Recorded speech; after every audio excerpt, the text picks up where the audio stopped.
वरचे घ्या वरचे दोन दोन तीन दिवस झाले.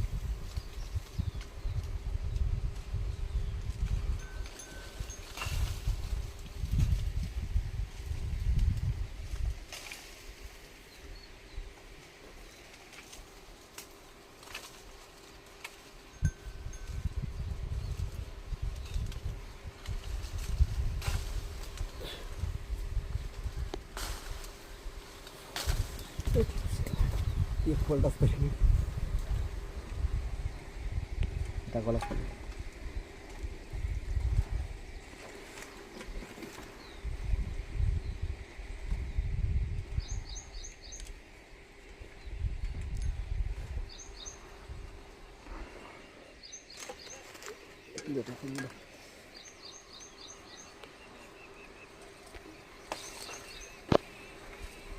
परत आणले आंबे उतरून. हा पाड आहे. पाड पाड बाबा तुम्हाला पाड खायचा का? पाड खायचा? हे 4-5च निघले पाड. हा मला दिला. मला दिला होता. तुला दिला होता का? मी कोणता खाऊ? हा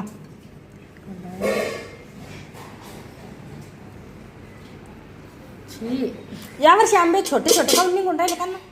जास्त मोठे नाही झाले का? मोठे खाऊन नाही झाले यावर्षी. पिकू घालायचे परत तसेच का?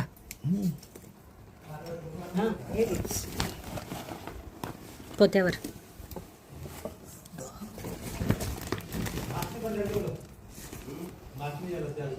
पाडे. हा कसं समजतो असं हे झालं की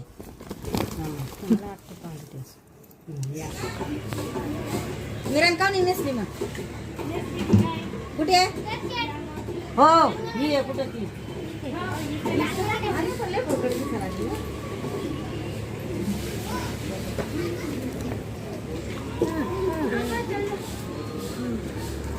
याला का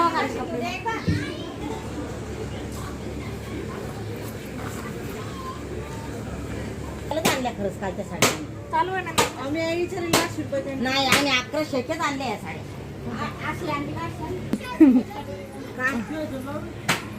काय नाही ना काहीच नाही ती म्हणते रुमाल कशी ते दर थोडं अधिक महिन्यात पैसे घेतात. बरं अधिक महिना बाबा देतात ते नाही मागत. बरं बाबा देतात. येऊ मग अण्णा चला.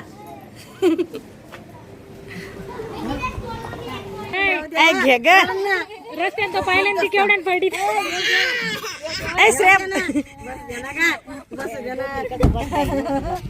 एका बाजूला रिचीला भीतात बाई तू ते होतं पलीकडून 20 रुपयात मामा त्याने बी घेतले. मग काय तर आईस्क्रीम खातो ते आता. मागव रे 10 रुपये द्या. ऊन लागायला कायच करावं बाई. हे बाई याला बी 20 रुपये. 20 रुपये जास्त झाले बाप्पा. 1 रुपया नाही का? त्याला बी घेतले. चला बाय.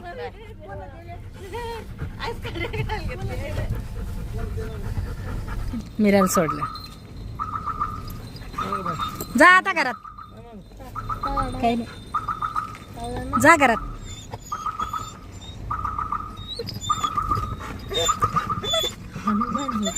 अनु झोपली होती गाडीतच झोपली.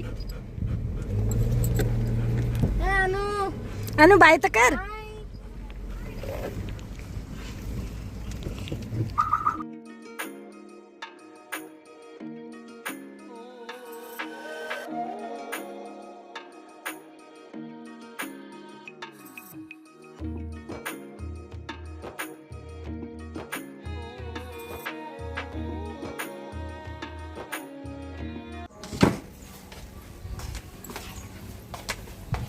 आता पहा रिचा कसा मोकळा झाला.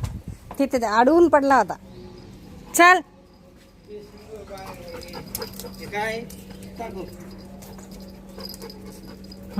माकड्याने सगळा धिंगाणा केला. लिलीची कुंडी वरून पाडली. वर पण सगळे कांदेने काढलं. आता हे भरणं लागतं पहिले. तिकडं काम कमी होतं. रिचीच्या पोळ्या असतील. कांदे बंद पडल्यावर घराचा पूर्ण धिंगाणा होता कुठं जायचं म्हटलं की. तिकडून आल्यानंतर श्रेयाला भूक लागली होती, त्याच्यामुळे तिला खारोड्या भाजून दिल्या आणि आम्हाला पण थोडंसं खायचं होतं दोघांना पण. तर आम्ही कुरड्या भाजल्या तिळाच्या. तिळाच्या कुरड्या भाजणं काही कठीण नाही आहे. गॅसवर फक्त आलटीपलटी करत राहायचं, म्हणजे ते तीळ लवकर जळतात, तर ते जळत नाही असं पलटत राहायचं नेहमी. त्याच्यानंतर केली काही कामाला सुरुवात, कारण खूप हवा सुटली होती या 4-5 दिवसात आम्ही तिकडे होतो तेव्हा. तर त्याच्यामुळे घराचा पूर्ण धिंगाणा झालेला आहे. वर पण पूर्ण धूळच धूळ. जिकडे म्हणजे असं खाली पाय ठेवायचं म्हटलं की पायाला असं कचकच लागतं ते धूळ. त्याच्यामुळे ते आवरणंच होतं आणि त्याच्यामुळे सुरुवात केली पहिली ती एक कुंडीपासून. आता लिलीचं झाड असं आहे, दुसरं जर झाडं असतं हे तर सुकून गेलं असतं, पण लिलीचे जे कांदे आहे ते उन्हाळ्यामध्ये काही काही वेळेस असं होतं. आता माझ्या एका कुंडीतलं असं आहे की वरचे जे पानं आहे पूर्ण गायब आहे, पण पावसाळ्याचं पाणी पडलं त्याच्यावर की त्याला आपोआपच वर पानं येतात. ते कांदे कधीच खराब होत नाही, जमिनीमध्ये चांगले राहतात. पावसाळा सुरू झाला की ते एक आहे असं याच्यासारखं गाडीची डिक्की आहे, तर त्या डिक्कीत मी ते लिली लावलेली आहे, तर ती पावसाळ्यात बरोबर त्याला पानं येतात. आणि ह्या कुंड्यांमध्ये इकडे होत्या नेहमी पाणी टाकणं सुरू होतं तर पानं वगैरे दिसतात. तर माती पूर्ण जी आहे ती भरून घेतली आणि त्या कुंडीमध्ये ते कांदे पूर्ण लावले. घरी आली, माकडांनी पूर्ण धिंगाणा करून ठेवला होता. पण सुरुवातीला आम्हाला असं वाटलं हे जे 2 बटणं आहे हे पण सुरू करून, हे जे लाईट आहेत सर्व हे वाले हे पण सुरू केलेले होते. आल्याबरोबर असं वाटलं की काय झालं घरामध्ये काय माहिती, कारण गावाला गेलं थोडी भीती वाटते. एकदा चांगलाच अनुभव आलेला आहे आम्हाला, तेव्हापासून आम्ही काही जास्त गावाला जात नाही. तर ते लाईटही लागलेले होते आणि गेटमधूनच लाईट दिसले. म्हटलं आता काय खरं नाही. पण नंतर पाहिलं तर हे इथं कांद्याचं आहे ठेवलेलं. त्या कांद्यामुळे माकडांनी ते उड्या मारल्या असतील, बटणंही दबले असतील त्यांच्याकडून, कारण हे इथेच होतं.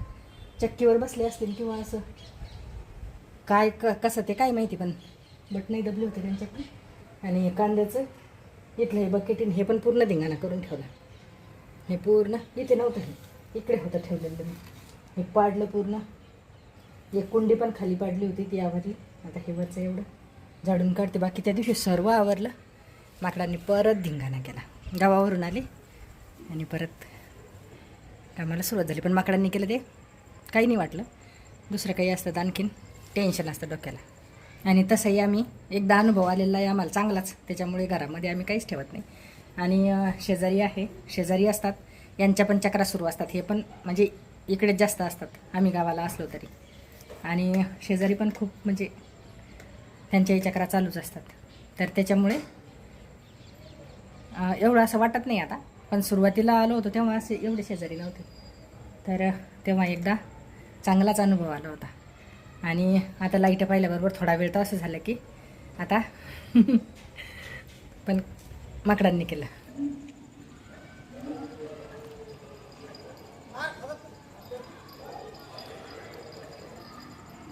खेळायला पाहिजे त्याला फक्त.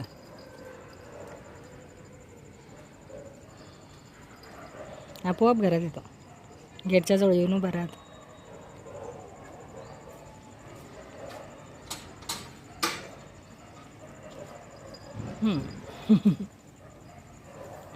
गेट आता उघडे असलं जात नाही तो. आम्हाला पूर्ण हे झालं. तिकडचं वातावरण खूप चांगलं होतं. वातावरणात खूप फरक आहे इकडच्या खामगावकडच्या आणि गावाकडच्या.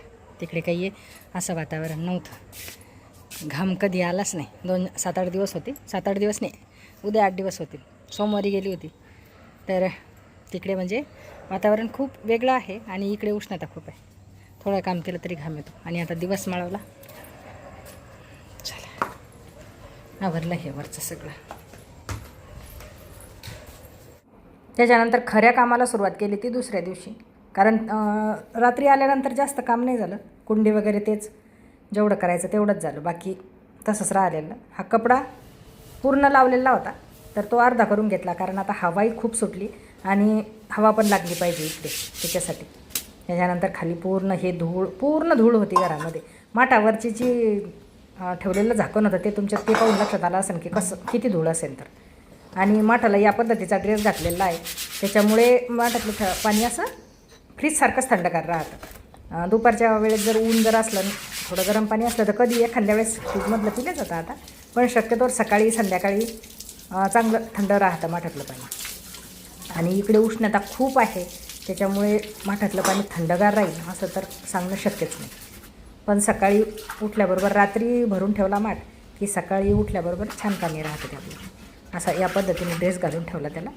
त्याच्यानंतर माठ वगैरे भरून ठेवला आणि सकाळचे जे काही आहे स्वयंपाक वगैरे ते सर्व आटपून घेतलं, कपडे वगैरे सर्व. कारण त्याच्यानंतर परत सफाईला सुरुवात करणंच होती. जायच्या अगोदर सफाई केलेली होती, पण आता परत सुरू. तर कांदे आम्ही हे जे आहे यावेळेचे कांदे घेतले तर खूप चांगले निघाले आमचे. टोळ कांदा एकही नाही, पण काही मोठे आहे आणि काही असे चांगले होते. काही ते 2-2 कांदे असतात वेगळे, तर ते आम्ही इकडे बाहेर ठेवले होते आणि चांगले कांदे आत घरामध्ये होते. ही वरच्या घरात आलेली धूळ पहा. हा दरवाजा आहे, दरवाजाच्या जी खालची खिंड आहे त्याच्यातून, कारण खूप हवा होती एक दिवस आणि आम्ही इथे नव्हतो, असतो तरी पण तिला काही करू शकत नव्हतो. इकडच्या रूममधली या दरवाजातून जाते अशी पूर्ण. हे बघा,